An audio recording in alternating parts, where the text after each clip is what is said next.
My engagement party turned into a humiliation because of my sister, and my mom laughed along. I, 28F, just got engaged a few weeks ago. It was supposed to be one of the happiest moments of my life, but my family managed to ruin it in a way that I don't think I'll ever forget. For context, I come from a very complicated family dynamic. I have one younger sister, Emma, 26F. Growing up, she was always the favorite. She was prettier, more outgoing, and honestly better at playing into my mom's constant need for validation. My dad left when we were teenagers, and from that point on, my mom leaned on Emma emotionally while I was the one expected to be responsible. I was the one told to study hard, to work, to help with bills, while Emma was allowed to find herself. I never resented her freedom, at least not until I realized that in my mom's eyes, Emma could literally do no wrong. I was the one who had to keep my grades perfect, hold part-time jobs, help my mom manage finances, and basically sacrifice my teen years. Emma? She got to party, skip classes, and still somehow be treated like the golden child. Fast forward to now. I'm engaged to an amazing man, Daniel, 30M. He's kind, thoughtful, and honestly the complete opposite of the toxic environment I grew up in. He planned a beautiful proposal, and then we arranged a small engagement party at a nice restaurant with family and close friends. I knew inviting my mom and sister was risky. But part of me thought, maybe they'll surprise me. Maybe for once they'll be happy for me instead of tearing me down. Oh, how wrong I was. The night started fine. Daniel's parents were incredibly sweet.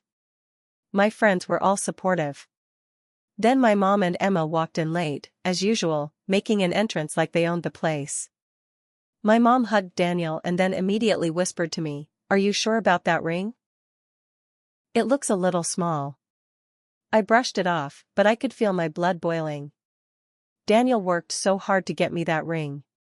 It wasn't about the size, it was about the love behind it. Things escalated when it came time to toast. Daniel stood up, gave this heartfelt little speech about how much he loved me and how excited he was for our future. Everyone clapped. It was one of those moments I'll never forget. Then Emma decided she needed to say something.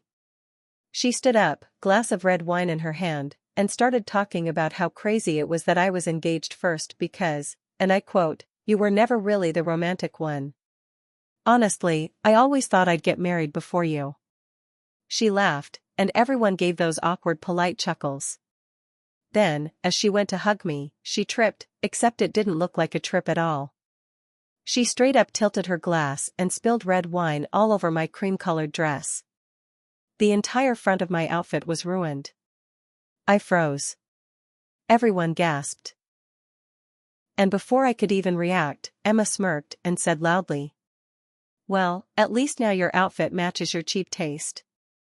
The room went silent for a second, until my mom burst out laughing. Like, full-on laughing. Then a few cousins awkwardly joined in. Meanwhile, Daniel's mom looked horrified, and Daniel himself jumped up with napkins trying to help me. I was mortified. I could feel tears burning in my eyes, but I refused to give them the satisfaction of seeing me cry. I excused myself to the bathroom, locked myself in a stall, and just sat there shaking. When I came back out, I overheard my mom telling Daniel's parents, "Oh, Emma's just playful like that. Don't take it seriously." Playful? She humiliated me at my own engagement party. Daniel wanted to leave right then and there, but I forced a smile and got through the rest of the night. I didn't want his family to remember my engagement as a disaster. Afterward, I confronted my mom and Emma. I told Emma she ruined my dress, my night, and possibly my relationship with her forever. She just rolled her eyes and said, "God, you're so dramatic. It was just an accident." My mom backed her up, of course. Now, here's where it gets messy. Daniel is furious. He told me he doesn't want Emma or my mom involved in the wedding at all. He doesn't even want them invited. He said, "If they treat you like this now, imagine what they'll do on the actual wedding day." Part of me agrees with him, I don't want to risk more humiliation. But another part of me feels guilty. They're my family, and cutting them out completely feels so final. Since the engagement party, Emma has posted pictures of herself on Instagram with captions like, "Always the life of the party" and "Oops, accidents happen." She knows exactly what she did. And my mom? She's been texting me saying I'm selfish and that family comes first, but only when it benefits Emma, apparently. I'm torn. I don't want to ruin my own wedding by inviting people who clearly don't respect me. But I also know that if I don't invite them, the drama will be explosive. At this point, I don't even know what's worse, keeping them in my life and enduring more accidents, or cutting them out and being labeled the bad daughter forever. After the engagement disaster, my sister and mom are out of control. The days after the engagement party were a blur of anxiety, anger, and disbelief. I kept replaying the moment in my head, Emma spilling wine on me, her smirk, my mom laughing, everyone else laughing. I had never felt so small, so humiliated in my entire life. Daniel was amazing through it all. He kept telling me, "You don't deserve this. I will never let anyone treat you like that." And yet, despite his support, the trauma of that night lingered. Every time my phone buzzed, I dreaded seeing a text from my mom or Emma. It didn't take long for them to strike again. A week after the engagement party, Emma sent me a group text that included my mom and a few cousins. It read, "Hey, just thought we could start planning the bachelorette party. You know, I can help pick a dress, venue, decorations, make it really fun. Don't worry, I promise not to spill anything this time." Winking face. I stared at my phone in disbelief. That smirky, manipulative tone, it was like she was rubbing the wine incident in my face. I showed Daniel, and he was furious. He wanted to confront them immediately, but I suggested we take a calmer approach. I replied politely, trying to maintain composure. "Thanks for the offer, Emma, but Daniel and I want to plan the bachelorette party ourselves. We'll let you know if we need help." Her response was instant. "Oh, wow. Rude. After all I've done for you, this is how you treat me? I guess I'm just not your favorite anymore." Sad. Classic gaslighting. My mom chimed in soon after, defending her. She wrote, "She's just hurt because you're prioritizing Daniel and your friends. Don't be so harsh, sweetie." I realized something painful. My mom would always side with Emma, no matter how cruel she was. That was my pattern. And it wasn't just the engagement party, it had been like this my entire life. Feeling cornered, I made a decision. I blocked both of them on all social media and told Daniel I was done trying to explain myself to people who clearly didn't respect me. But Emma wasn't done. 2 weeks later, she showed up at my apartment uninvited. She acted like she had every right to be there. She looked me up and down, smiling smugly, and said, "You know, you really overreacted about the wine. Everyone thought it was funny. And honestly, that dress? It was ugly anyway. I only spilled a little. Relax." I felt a rage I hadn't known existed rise in me. Daniel was behind me, hands on my shoulders, trying to calm me. But I couldn't stay silent. "You humiliated me in front of everyone I love," I said, my voice shaking. "You made my engagement night about you. And my mom?" She laughed at me. "I'm done letting you two treat me like this." Emma laughed, a cruel, high-pitched laugh. "Oh, so now you're the victim? Cry me a river. Honestly, people will see this and think you're just overdramatic." I closed the door in her face. Daniel and I sat in silence afterward, just trying to breathe. That was the moment I realized, if I wanted peace, I couldn't rely on my mom or sister to ever change. I had to protect myself and my future. The wedding planning became a battleground. Every suggestion I made, I imagined Emma trying to sabotage. Every detail I discussed with Daniel, I pictured my mom twisting it behind the scenes. We decided to take drastic measures. 1. Wedding invitations, only close friends and Daniel's family. My mom and Emma would receive no invite. 2. Seating arrangement. No chance for them to accidentally spill wine or insult me. 3. Photography and videography. We made sure no one from my family would be allowed access. I knew this might cause a huge fallout, but for once, I didn't care. Daniel reminded me, your happiness comes first. You can't rewrite the past, but you can control your future. And then came the next blow. My mom called me one evening, tears in her voice, pretending to be hurt. I can't believe you're cutting me out of your wedding. After everything I've done for you, you're going to let Emma manipulate you like this? Don't you care about family? I almost faltered, because her voice had always had that effect on me. But then I remembered the laughter, the humiliation, the countless times she enabled Emma. I felt my resolve harden. Mom, I love you, but I will not let you or Emma ruin my life anymore. If you want to be part of this day, you'll need to behave respectfully. Otherwise, you won't be invited. She hung up. I knew she would never respect that boundary. Over the next months, the drama escalated. Emma tried to crash a bridal dress appointment, claiming she needed to see it for support. She left passive-aggressive reviews for venues we visited. She even sent anonymous tips to Daniel's coworkers, trying to make me look petty. But here's the thing, every time she tried, Daniel and I grew closer. Every attempt to humiliate me backfired. Each wine-spilling stunt, each laugh from my mom, each insult was another reason to cut them out. It was painful, but it was freeing. On the day of the wedding, we went small, intimate, and perfect. No Emma. No mom.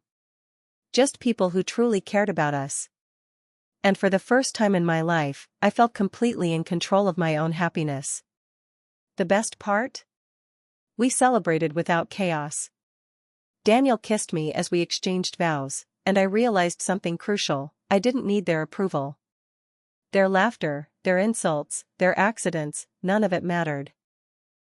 What mattered was the people who were actually there for me. I still think about that engagement party sometimes. I wonder if my mom and Emma ever realized how cruel they were. But now, I don't need them to. I have Daniel, I have friends who love me, and I finally have boundaries. The wine spill? It was symbolic. The night I was humiliated became the night I finally decided to stop letting my family define my self-worth. The final showdown, my sister tried one last time, but I finally stood my ground. After the wedding planning had solidified, Emma grew increasingly desperate. It was like she could feel her control slipping away. Every time I ignored her texts or refused to involve her, she retaliated with more audacity. But Daniel and I were prepared this time. It started with a phone call. I was at work when my cell rang. I saw Emma's number flashing on the screen, and I didn't answer. Within minutes, I received a text. You think you can just shut me out of your life? Everyone knows you're nothing without me. Your wedding will be a disaster, and people will laugh at you. You'll see. Normally, I might have panicked or doubted myself. But now, I had experience. I calmly deleted the message and blocked her number. Daniel, who was sitting nearby, gave me a reassuring squeeze. Then came the boldest move yet. Emma actually showed up at the wedding venue on the day of the rehearsal dinner. She claimed she just wanted to drop off a gift for me. My heart sank as I saw her smirk and her wine glass tucked casually in her hand. I knew exactly what she was thinking. I told the coordinator immediately, who politely but firmly refused entry. Emma started yelling, trying to draw attention. You can't keep me out. I'm her sister. Everyone here knows I have the right to be part of this. My mom followed behind her, feigning shock and clutching her pearls. But here's the turning point, Daniel, the coordinator, and I stood united. I calmly said, Mom, this isn't about rights. This is about respect. You've had decades to teach your children how to behave, and you've failed. Emma is not welcome here if she intends to ruin my day. For the first time ever, my mom froze. She opened her mouth, but no words came. She realized, maybe too late, that I wasn't bending anymore. Emma, furious that her theatrics were failing, threw the wine bottle to the ground in a dramatic display. It shattered into pieces. She shouted, "You'll regret this. Everyone will see what a horrible person you are." I walked forward, my chest tight but steady, and looked her directly in the eye. "You know what I regret? Letting you and Mom dictate my self-worth for all these years. That stops today." Then I turned to the crowd of friends and family. "This day is about love, not humiliation. If anyone cannot celebrate that, they are not welcome here. I am done being small so someone else can feel big." Emma stormed out, and my mom followed, muttering complaints and threats. But inside, I felt a weight lift off my shoulders. For the first time, I realized I had control. The wedding the next day was flawless. Daniel and I laughed, danced, and celebrated surrounded by people who genuinely cared about us. I didn't need Emma's approval, and my mom's presence wasn't necessary for my happiness. The joy we shared far outweighed the drama that had haunted me for so long. Weeks later, my mom tried to call me, pleading and apologizing, vague promises about trying to do better. But I didn't answer. I sent a short message instead. "I will decide if and when you are part of my life. Until then, respect my boundaries. Actions speak louder than words." And that was it. I don't know if Emma or my mom ever truly realized the depth of the damage they caused. Maybe they never will. But I do know this, that wine spill, that humiliation, that laughter at my expense. It became the moment I finally stood up for myself. I finally stopped letting my family define who I was. I stopped letting them control my happiness. And in doing so, I found freedom, the kind of freedom that no amount of insults, mockery, or playful accidents could take away. For anyone reading this who has toxic family members, it's terrifying to draw the line. It's heartbreaking to cut them out, even partially. But your life, your happiness, and your self-respect are worth it. Sometimes, the people who are supposed to love you the most are the ones who teach you the most painful lessons. And sometimes, you have to walk away from them to finally find peace. Finding peace without them. It's been 6 months since the wedding. Daniel and I are settling into married life, and for the first time, I feel truly free. Emma hasn't tried to contact me since the rehearsal dinner fiasco, and my mom's calls have mostly stopped. Though she still texts occasionally, complaining or pretending to be hurt.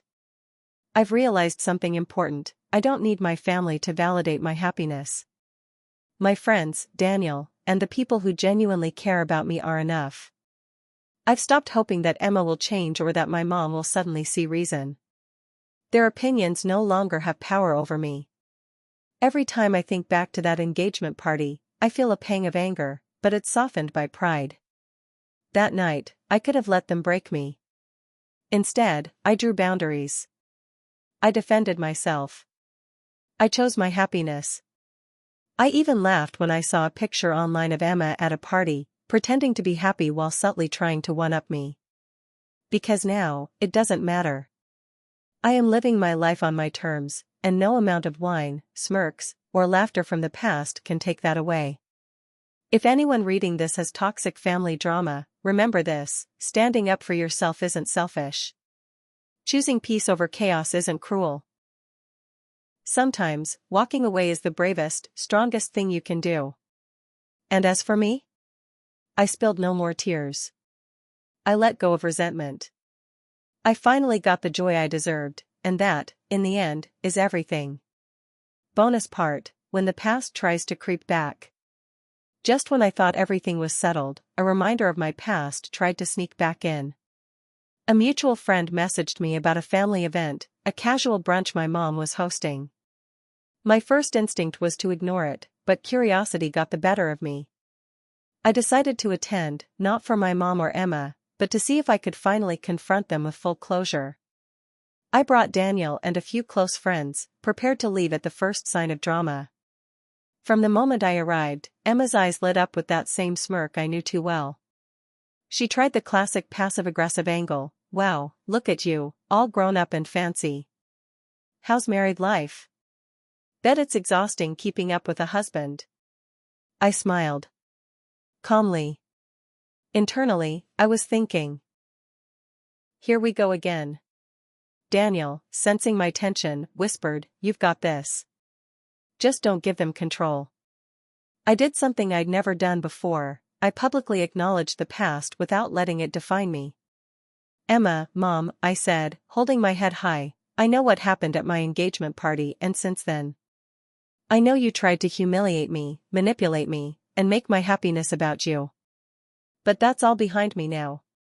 I am happy, I am loved, and nothing you do will change that." Emma's smirk faltered. My mom opened her mouth, but the words didn't come. For the first time, the power I had been denied all my life was mine. The rest of the brunch went smoothly. No wine spills, no insults, no laughter at my expense. Emma sulked quietly in the corner while my mom hovered nervously, unsure how to interact. And me? I laughed, talked, and enjoyed the company of the people who actually mattered. That day, I realized something crucial: I could forgive, but I didn't have to forget.